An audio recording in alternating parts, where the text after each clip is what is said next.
We are not fearing as many centers possible. They can bring many centers. The law, the requirement is that the most representative national center is the one that is recognized. This is why the government works with Cotu.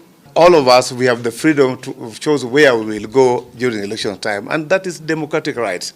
So if anybody is annoyed by Dr. Fred Satuli supporting put of the second term, that is personal, and that will be a way of being undemocratic, because you can't stop somebody from supporting the party once. Kubetis, they are here.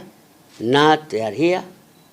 Everybody is here. So the question of saying he has let workers down does not arise, because